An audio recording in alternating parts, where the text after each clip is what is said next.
tomo la palabra yo.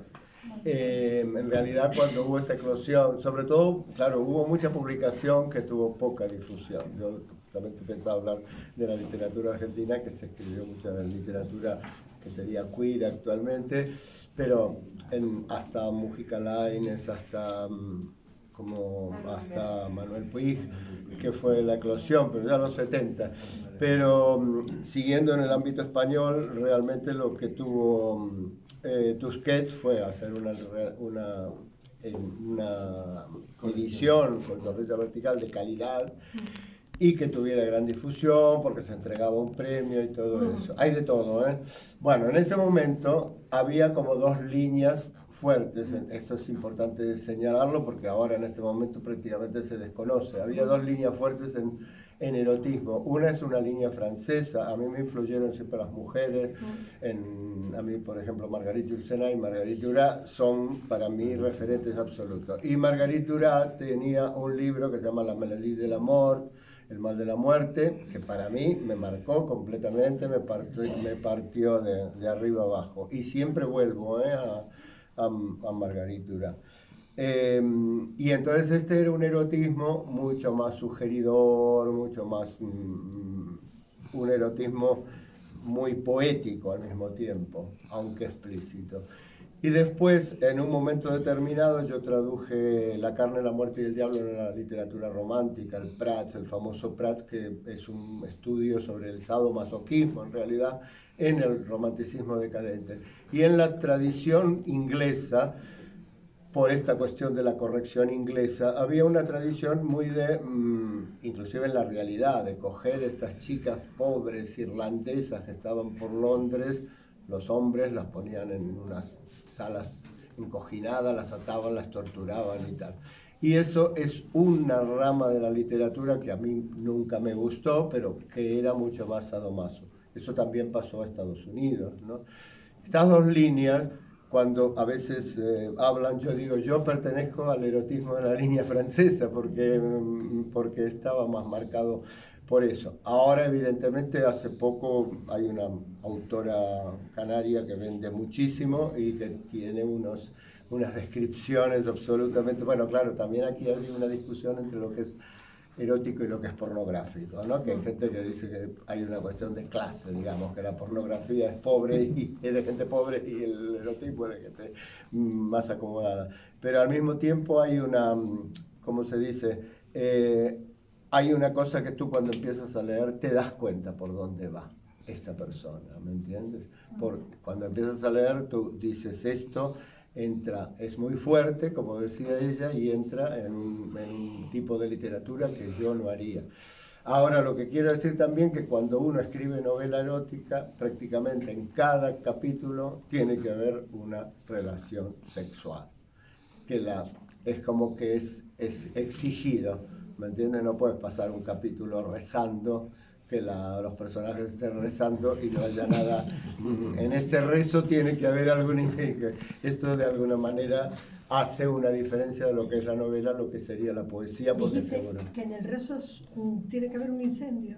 ¿Oí yo mal? No, tiene que haber alguna sugerencia, como decías tú, que puede ser un alguna incendio también sexual, ¿no? Sí, con las velas, ¿no? Sí. Bueno, simplemente esto, ¿no? De esta diferencia del... Sí, de hecho, un poco la poesía, la literatura en sí, no solo la poesía o la prosa, de la sugerencia, ¿no? Claro. Muchas veces se dice más con lo no dicho. De ahí, pues, el juego literario que podemos hacer, ¿no?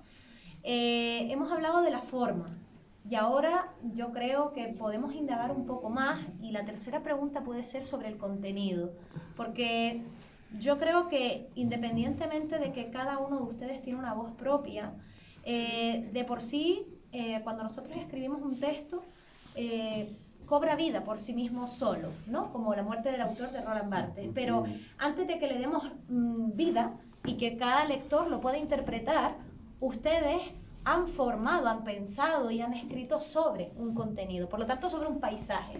Ese paisaje puede ser de muchas formas, puede ser un paisaje objeto, un paisaje persona, un paisaje natural. Y entonces mi pregunta a la hora de ustedes crear leer o reflexionar incluso sobre la literatura erótica, ¿qué paisaje, qué contenido tiene mayor erotismo para ustedes? Ahora vamos a empezar de Rubén a Aida, si les parece bien, por cambiar.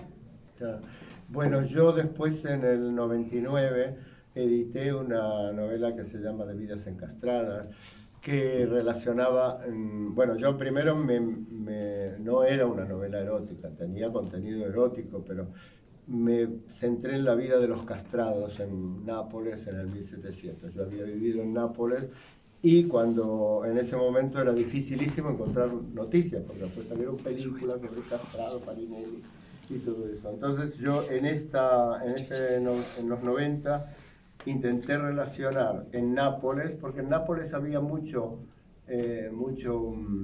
digamos, mariquita que se prostituía. Claro, hubo también un cambio, habría que analizar eso, ¿no? Ese cambio que hubo a partir de los grupos de liberación, que mucha gente que en ese momento era homosexual tenía que buscar al hombre heterosexual para... Y en cambio después posteriormente ya dos homosexuales podían amarse y pueden casarse y todo eso. Entonces yo quería relacionarlo con un chico que nace y quiere ser transexual. Estaban las dos encastradas por eso, porque los dos llegan a la castración. Y entonces estas dos novelas se relacionaban, se entrelazaban una con la otra. Entonces, en este caso, yo me di cuenta que me anticipaba a esta cuestión de que está tan de moda ahora, que es la transexualidad, ¿no? Y la operación, esta T del LGTB. En ese caso, digamos, el erotismo estaba en esta persona que con una amiga buscaban de cambiar de sexo y que se tenían que buscar en los años 50, 60, 70, se tenían que buscar la vida en el show business, ¿no? Haciendo Y después, posteriormente, 10 años después, yo escribí Tres Noches, que fue lo que ganó en Odisea, que Odisea ya era estrictamente una editorial de temas LGTB. Y en Tres Noches yo me basé en... Bueno, lo que pasa es que esto también lo que te lleva son a las lecturas que te influyen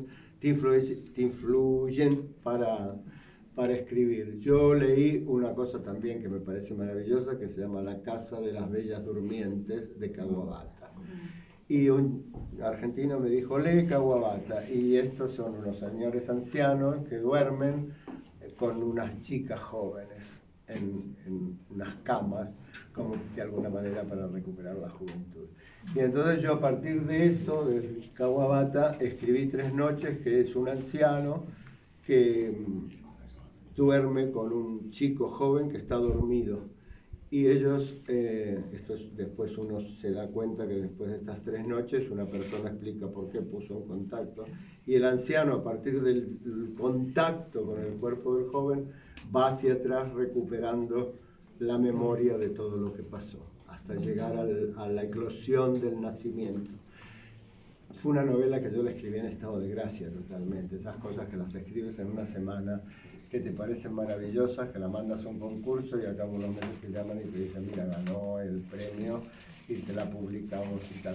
Entonces allí de alguna manera también hay un cambio, ¿no? Porque el entorno en estos escritos sobre temas LGTB o temas queer que se llaman ahora, el entorno va cambiando la visión sobre esas cosas, ¿no? Hoy probablemente sí hay muchísimas novelas sobre transexuales que son completamente diferentes de lo que uno podía escribir en los 90, ¿no?